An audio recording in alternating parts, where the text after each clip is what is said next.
Hello बच्चों, तो क्या हाल चाल। मैं मित्र राठौर आपका स्वागत करता हूँ फार्मेसी विद अस पर। तो मेरे प्यारे बच्चों, आज का जो लेक्चर है थोड़ा सा महत्वपूर्ण भी है और कई दिन बाद हम आपसे मिल रहे हैं। तो बहुत मुझे भी अजीब सा लग रहा था कि हम मिल नहीं पा रहे आपस में बच्चों, पर कहते हैं ना जुदाई, लंबी जुदाई। तो अब जुदाई के बाद मिलन हो ही जाता है, अपने बच्चों से हम मिल लेते हैं। तो कुछ कॉलेज का काम रहता है, कुछ वैसा भी मुझे काम रहता है, तो लेक्चर शूट करने में थोड़ा सा लेट हो गया, बीमार हो गया था आजकल। तो अब जो बात चलने वाली है मैं आपसे बताने वाला हूँ। तो अब मैं आज ट्राई करूँगा, आज संडे है, कोशिश करेंगे कि हम लगभग सारे लेक्चर आज शूट कर दें। आपसे पूरी कोशिश तो ये रहेगी, तो अंत तक आप वीडियो में बने रहें और आपको पूरी इजी वे में मैं समझाने का कोशिश करूंगा। चैप्टर चल रहा है आपका major intra and extra cellular ions वाला चैप्टर वो चल रहा है, जिसमें इलेक्ट्रोलाइट वगैरह की बात हमने की है। मतलब बी फॉर्म फर्स्ट ईयर के फर्स्ट सेमेस्टर का इनऑर्गेनिक केमिस्ट्री की ये सीरीज चल रही है और इनऑर्गेनिक केमिस्ट्री में ये तीसरा चैप्टर आपका चल रहा है। ठीक है, इससे पहले मैंने एसिड बेस बफर वाला चैप्टर पूरा किया है और अब जो है हम इस चैप्टर को बताने आपसे जा रहे हैं। और ये इसमें भी मैंने 2 लेक्चर ले लिए हैं बच्चों। सोडियम का जो लेक्चर है वो और कैल्शियम का लेक्चर वो, और एक इंट्रो लेक्चर इसमें मैंने ले लिया। तो बच्चों, जैसे कि आपको पता ही है, आपसे पहले लेक्चर में भी मैं बताता आया हूँ, आपको एक ब्रीफिंग दे देता हूँ। इलेक्ट्रोलाइट आपकी बॉडी के लिए बहुत महत्वपूर्ण है। इलेक्ट्रोलाइट आपकी बॉडी में क्या करते हैं, आपके ऑस्मोटिक बैलेंस को जो है बैलेंस को रेगुलेट करते हैं, उसको नियमित रखने का कार्य करते हैं, उसको बैलेंस रखते हैं, ऑस्मोटिक प्रेशर को। ठीक है, यानी ऑस्मोटिक बैलेंस को। साथ साथ आपके बफर्स में भी ये आयंस बहुत काम करते हैं। बफर जो भगवान ने हमारे सिस्टम अंदर लगाया हुआ है, बफर सिस्टम। और बफर जैसे कि सॉल्यूशन आपको पता है कि बाहर भी भगवान ने दिया हुआ है। क्या होता है बफर सॉल्यूशन? जो एसिड डल जाए, बेस डल जाए, पर उसका पीएच जो है चेंज ना हो सॉल्यूशन में, वो बफर होता है। तो इसी प्रकार से हम इन इलेक्ट्रोलाइट के बारे में पढ़ते जा रहे हैं। ठीक है, जिन बच्चों ने नहीं देख पाए हैं जो लेक्चर, तो उससे पहले आप मेरी पहली वीडियो आप देख सकते हैं। एक प्लेलिस्ट होगी चैनल पर इनऑर्गेनिक केमिस्ट्री से, तो वो आप देख सकते हैं। चलिए आइए, तो आपको पेपर में भी सेम एज इट इज जैसे मैंने लिख रखा है ऐसे लिख के आना है। तो फिजियोलॉजिकल आयंस हैं ये सब। ठीक है, जो कि आपके फिजियोलॉजिकल फंक्शनिंग में मदद करते हैं।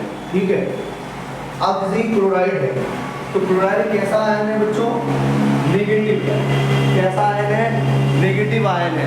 क्लोराइड कैसा आयन है? नेगेटिव आयन है। तो नेगेटिव आयन को केमिस्ट्री की भाषा में बोलते हैं एन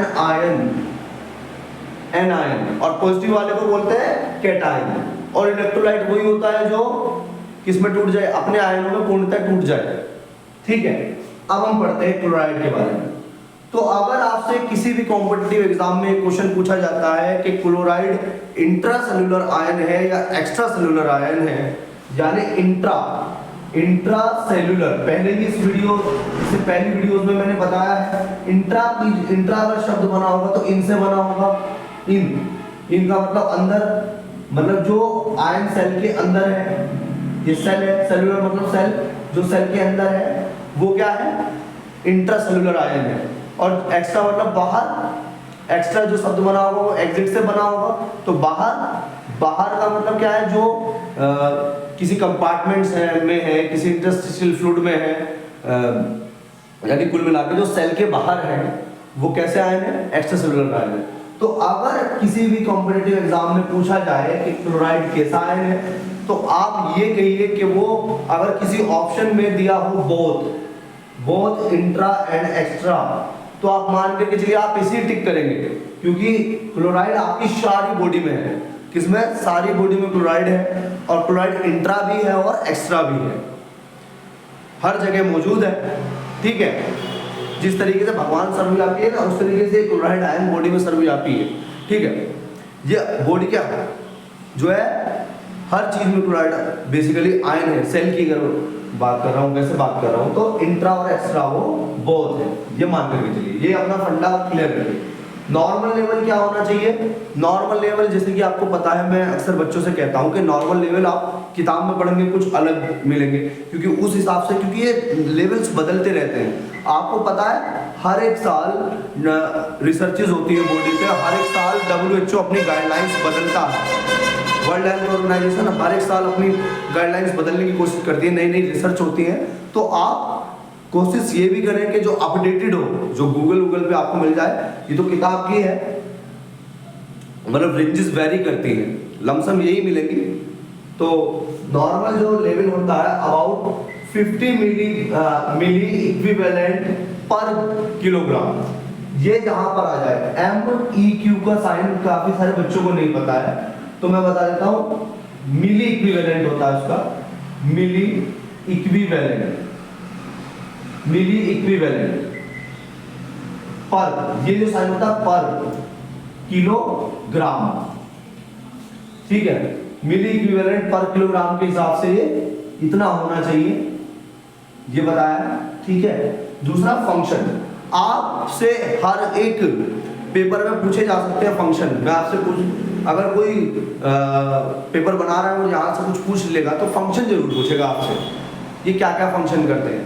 जैसे कि आप इंटरव्यू के लिए जाते हैं तो आपके फंक्शंस क्या हैं, आप फोन में भी फीचर देखते हैं ना, तो ऐसे ही प्रोडक्ट फीचर्स देख रहे हैं।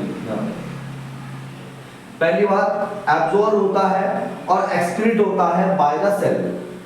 Absorb and excreted by the cell, यानी सेल के ही द्वारा, जो कोशिका है उसके द्वारा ही एब्जॉर्ब होता है। एब्जॉर्ब आप सुनिए, एब्जॉर्ब और एड्सॉर्ब दो अलग अलग फिनोमिनन है। एब्जॉर्ब का मतलब आपने कुछ लगाया और मेरी स्किन से पेनिट्रेट हो गया, वो हो गया एब्जॉर्ब। एड्सॉर्ब मतलब जो एड्सॉर्ब, एक होता है एड्सॉर्ब, बच्चे कंफ्यूज होते हैं, एड्सॉर्ब एक होता है एब्जॉर्ब। इस एब्जॉर्ब का मतलब होता है अवशोषित होना। मतलब क्या है, आपने कहीं लगाया कुछ और वो आर पार हो गया, यानी स्किन पर आपने कोई ट्यूब लगाई, कोई क्रीम लगाई, वो आर पार होगी, तो हो गया एब्जॉर्ब। और अगर वो सरफेस पे ही है, कोई चीज सरफेस पे, जैसे आपने पानी मारा इस ब्लैक बोर्ड पर, अगर वो पानी जो सरफेस पे ही है, इसके अंदर एब्जॉर्ब नहीं हुआ, तो ये मान करके चलिए कि क्या हुआ, वो एब्जॉर्ब हो गया। और एब्जॉर्ब मतलब जो पूरी तरीके से अंदर चला गया। दूसरा, अलॉन्ग विद Na। देखिए जिस तरीके से आप जब बेसिकली कहते हैं ना, घरों में कहते हैं कि भाई अब जैसे कि लड़कियां जब जवान हो जाती हैं तो उसको कहते हैं पराया धन है, तो उसको तो पराया धन है, उसको भेज दो, उसकी शादी करा दो। उस तरीके से भैया इसका भी कपल ऑफ पार्टनर है, जैसे आप सबकी पार्टनर है, आप सबके पार्टनर है, उसी तरीके से इसका भी पार्टनर है Na के साथ जब ये Cl मिल जाता है तो वो बन जाता है NaCl। तो Na के साथ मिलकर के, यही लिखा है दूसरे पॉइंट में, along with Na maintains osmotic balance of all body fluid। क्या करता है, सारे बॉडी फ्लूइड का Na के साथ मिलकर ये क्या करता है, ऑस्मोटिक बैलेंस मेंटेन करता है। वो मैंने आपसे पहली सीरीज में बताया है, आइसोटोनिक, हाइपोटोनिक और हाइपरटोनिक आपने पढ़े होंगे। आपको पता है कि Na इक्विवेलेंट मेथड जो लगता है बेसिकली, वो कैसे लगता है Na इक्विवेलेंट मेथड जो हम क्या करते हैं, आइसोटोनिक सॉल्यूशंस बनाने में प्रयोग करते हैं ना, समझ रहे हैं ना आप। तो वो बेसिकली ऐसा आयन है जिसको जो है आइसोटोनिक सॉल्यूशन में आइसोटोनिसिटी सेट करने के लिए भी यूज किया जाता है Na को, ठीक है। दूसरा पॉइंट हो गया क्लियर। तीसरा पॉइंट आपको बता देते हैं, takes part in formation of gastric acid. ये फॉर्मेशन ऑफ गैस्ट्रिक एसिड में भी पार्टिसिपेट करता है। ज्यादा लंबा नहीं जाएंगे, ज्यादा डिटेल में नहीं बच जाएंगे। अगर Cl आयन नहीं है H पॉजिटिव के साथ तो ये तो बनेगा ही नहीं, फिर तो HCl बनेगा ही नहीं, ठीक है। जैसे कि आपके पेट में जो गैस्ट्रिक एसिड बनता है, इस आयन का बहुत महत्वपूर्ण रोल है उसमें बनने में, ये याद रखिए। एक चीज टर्मिनोलॉजी आती है हाइपो। हाइपो जहां भी आया बच्चों, हाइपो का मतलब होता है कम। जहां भी हाइपो पहले लग रहा हो किसी शब्द से पहले, हाइपो मतलब कम, और कोई शब्द अगर उसके बाद लग रहा हो मतलब उसकी कमी, ये मान के चलिए। जैसे कि इसमें लिखा है हाइपोक्लोरीमिया। हाइपोक्लोरीमिया, हाइपो मतलब कम या कमी, क्लोरीन, क्लोरीन मतलब क्लोराइड आयन की बात कर रहा है। तो इसमें क्या होता है, इस सिचुएशन में क्या होता है, इस कंडीशन में क्या होता है, ये चैप्टर का लगभग वो थोड़ा सा ऐसा डिप्लोमा में भी दिया है 10वें चैप्टर में, वाटर एंड इलेक्ट्रोलाइट करके। तो क्लोराइड का जो लेवल है आयन का, वो क्या होता है, बॉडी में गिरता है, कम होता है। तो जब कम होता है, क्यों होता है, रीजन भी तो होता है उसके पीछे। क्या क्या रीजन है सर? एक तो मेटाबॉलिक एसिडोलोसिस है। एसिडोलोसिस आपको पता है कि एसिडोलोसिस और alkalosis seen in diabetes mellitus and renal failure. ठीक है, आपको बता देते हैं कि जो मेटाबॉलिक एसिडोलोसिस होता है वो देखने के लिए मिलता है किसमें, डायबिटिक मेलाइटिस के जो पेशेंट्स हैं, जो शुगर के जो पेशेंट्स हैं डायबिटिक मेलाइटिस के, उनमें, और रीनल फेलियर के पेशेंट्स में वो देखने के लिए मिलता है। ये एक अहम कारण है, एक अहम रीजन है। दूसरा, lack of reabsorption from kidney. आपको पता है कि रीअब्जॉर्प्शन नहीं होता है। रीअब्जॉर्प्शन का मतलब ये आयंस हमारे लिए बहुत जरूरी है। आपने किडनी की सब यूनिट पढ़ी है, नेफ्रॉन का सिस्टम, कुछ ऐसे लूप ऑफ हेनले और ये पीसीटी वगैरह, तो आपने पढ़ा होगा रीअब्जॉर्प्शन ऑफ किडनी। रीअब्जॉर्प्शन में क्या होता है कि गलती से अगर कोई महत्वपूर्ण आयन यूरिन के साथ जा रहा है तो उसको किडनी क्या करती है, वापस ब्लड में भेजती है। मोटा मोटा समझे, वापस ब्लड में भेज देती है कि तू जा रहा है, तो उसको निकाल लेते हैं, ब्लड में भेज देते हैं। तो मकसद ये है। अब उसमें रीअब्जॉर्प्शन नहीं हो रहा है किडनी में, तो जो आपका महत्वपूर्ण आयन भी था वो भी यूरिन के साथ चला गया। ये भी एक कारण हो सकता है, इसकी कमी इस कारण भी हो सकती है। दूसरा, थेरेपी ऑफ डायबिटिक्स। डायबिटिक एक ऐसी दवा है जो कि यूरिनेशन को बढ़ाती है। ठीक है, जैसे कि आपने फॉर्सोनामाइड का नाम सुना होगा, लासिक्स के नाम से जो टैबलेट आती है, लासिक्स 20 करके, लासिक्स के नाम से एक टैबलेट आती है फॉर्सोनामाइड। इसमें जो है डायबिटिक साल्ट है ना, सॉफी कंपनी की है सर। और इसमें क्या करते हैं, डायबिटिक्स थेरेपी में यूरिनेशन जो है बढ़ेगा।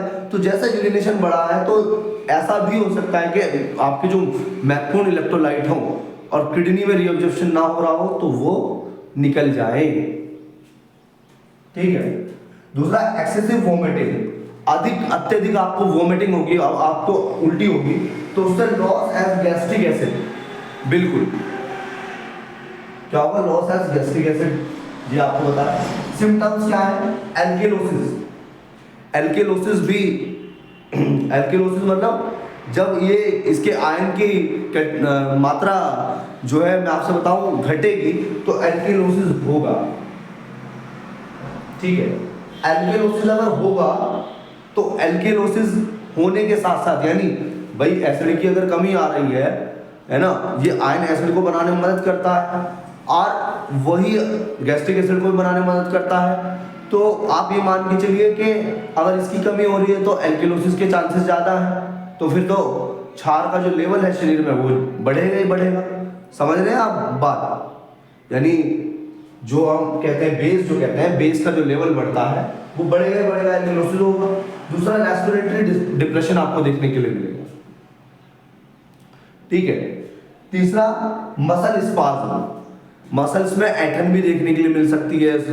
कुछ मुझे लगता है कन्वर्जन वगैरह का भी चांसेस हो सकते हैं, क्योंकि ये फिजियोलॉजिकल आयंस हैं। ये आयंस बहुत ज़रूरी हैं।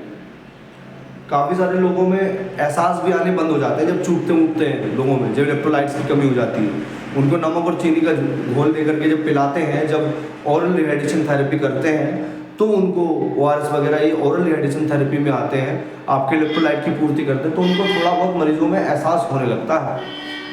दूसरा, हाइपरकोलेरीमिया एक दूसरी टर्मिनोलॉजी है। हाइपरकोलेरीमिया मतलब हाइपर जहाँ है ज़्यादा, जैसे कि हाइपरटेंशन। तो हाइपरकोलेरीमिया मतलब ज़्यादा आयरन का लेवल बढ़ गया है, नॉर्मल से ज़्यादा, नॉर्मल से ज़्यादा क्लोराइड आयरन का लेवल बढ़ गया तो उसको बोलते हैं हाइपरक्लोरीमिया। रीजन क्या है, excessive loss of bicarbonate ion. Bicarbonate ion का एक्सेसिव लॉस होना, पहली बात तो ये। और दूसरा अहम लॉस जो आप हर किसी में लिख सकते हैं वो है डिहाइड्रेशन। डिहाइड्रेशन एक अहम लॉस है। डिहाइड्रेशन यानी पानी की कमी, बॉडी फ्लूइड्स की कमी। आपने देखा होगा ग्लूकोन-डी का ऐड आता था, उसमें क्या होता था कि भैया सूरज ने जो है बच्चे का वो सारा जूस जो है निकाल लिया है, मतलब वो कहने का मतलब था गर्मी में पानी की मात्रा ज़्यादा चाहिए होती है, तो इलेक्ट्रोलाइट्स के लेवल ताकि मेंटेन रहे, और इलेक्ट्रोलाइट के लेवल अगर मेंटेन नहीं होते हैं तो it will be harmful for us. तो कहने का तरीका यही था। अभी कुछ समझ में नहीं आ रहा है, मैं आपसे बता रहा हूँ, AKTU के एग्ज़ाम में आप ऐसे ही एज इट इज़ लिख के आए, आपको हेडिंग ऐसे ही बनानी है, तो एग्जामिनर को जो है आपसे क्या होगा, एग्जामिनर को जो है ना पढ़ने में आसानी होगी, मैं आपसे बता रहा हूँ। तो जो पढ़ने में आसानी होगी तो चेक भी आराम से होगा, और चीज़ें आप ऑथेंटिक चीज़ें देखें। अगर हमसे भी कोई गलती होती है तो हमें भी बताएं, और लेक्चर अच्छा लगा हो तो लाइक करें यार, और वीडियो को शेयर करें। और thank you, have a nice day. भगवान आपको सब कुछ दे, और पढ़ते रहें, क्योंकि पढ़ाई बोझ नहीं है, और आराम से पढ़ेंगे, मस्ती में पढ़ेंगे, है ना। तू जहाँ जहाँ चलेगा मेरा साया साथ होगा। तो वही बात है, हम आपके साथ हैं, आप हमारे साथ बने रहिए। फार्मेसी में बस। Thank you.